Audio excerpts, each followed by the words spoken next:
Assalamualaikum warahmatullahi wabarakatuh. Saya Katin Pertiwi dengan NPM 2457052006. Pada video kali ini saya akan menjelaskan tentang jenis-jenis queue dan stack. Yang pertama adalah jenis-jenis stack. Call stack merupakan struktur stack yang menyimpan urutan pemanggilan fungsi di dalam sebuah program. Analogi sederhananya seperti menumpuk piring di dapur. Lalu piring yang terakhir ditaruh di atas itu adalah piring yang akan diambil lebih dulu. Yang kedua adalah ekspresi infix merupakan penulisan ekspresi matematika dengan operator di antara operan. Jadi contohnya itu seperti 2 plus 3 atau 2 ditambah 3. Lalu yang ketiga, notasi postfix. Notasi postfix merupakan bentuk penulisan ekspresi dengan operator di belakang operan. Notasi ini lebih mudah dieksekusi oleh komputer menggunakan stack. Nah, jadi ini postfix ini kebalikan dari infix. Contohnya 2 3 plus gitu. Lalu yang selanjutnya DFS atau Depth First Search adalah algoritma penelusuran graf yang berjalan dengan cara menelusuri jalur sedalam mungkin sebelum mundur. Jadi contohnya itu ketika kita sedang mencari jalan. Nah, ternyata jalur yang kita pilih itu dia mentok. Jadi kita harus mundur dan mencoba untuk menggunakan jalur lain. Lalu selanjutnya backtracking adalah teknik penyelesaian masalah dengan mencoba langkah demi langkah lalu mundur kembali jika langkah tersebut tidak menghasilkan solusi. Contoh di kehidupan sehari-harinya itu contohnya ketika kita membuka pintu dengan menggunakan kunci. Nah, kita kan mencoba kuncinya satu persatu. Nah, kalau kalau kuncinya nggak cocok, kita bakal mundur dan nyari kunci yang lainnya.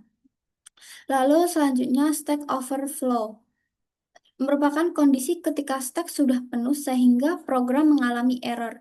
Biasanya terjadi karena pemanggilan rekursi yang tidak memiliki syarat berhenti. Contoh sehari-harinya itu contohnya em, apa ya? Kayak kita tuh menumpuk baju di dalam lemari kan. Nah, kalau tumpukannya itu udah penuh, dia bakalan jatuh dan berantakan. Lalu selanjutnya materi queue.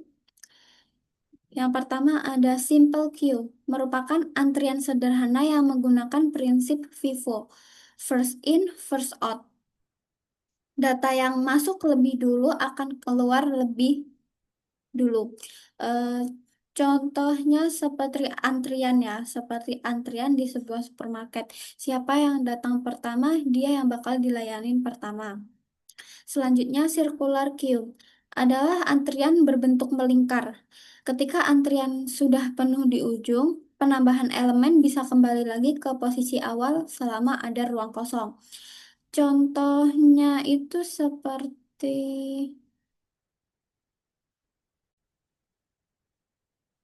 Contohnya itu seperti kita melakukan print ya. Jadi dia bakal ngeprint satu per... salah nggak sih? Gimana ya?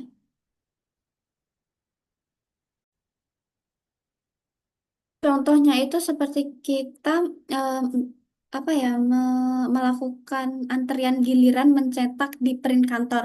Nah, kalau satu dokumen selesai, bakalan giliran ke berikutnya yang akan diproses dan antrian bisa terus berputar. Nah, selanjutnya ada priority queue. Adalah antrian yang mengutamakan prioritas, bukan hanya urutan masuk. Elemen dengan prioritas lebih tinggi akan dilayani lebih dulu meskipun datang belakangan. Seperti contohnya pasien darurat yang ada di rumah sakit. Nah, dia kan termasuk prioritas. Nah, jadi dia bakal dilayanin terlebih dahulu. Yang selanjutnya ada DQ atau double-ended queue. Adalah antrian yang fleksibel karena data bisa ditambah atau dihapus dari depan maupun belakang. Contohnya adalah playlist musik, di mana kita bisa menambah lagu di depan agar diputar, cepat diputar dari awal, di awal, terus atau di akhir gitu. Jadi kita bisa request gitu. Jadi itulah penjelasan singkat tentang jenis-jenis queue dan stack beserta contohnya di kehidupan sehari-hari. Jika ada yang kurang, saya mohon maaf. Wassalamualaikum warahmatullahi wabarakatuh.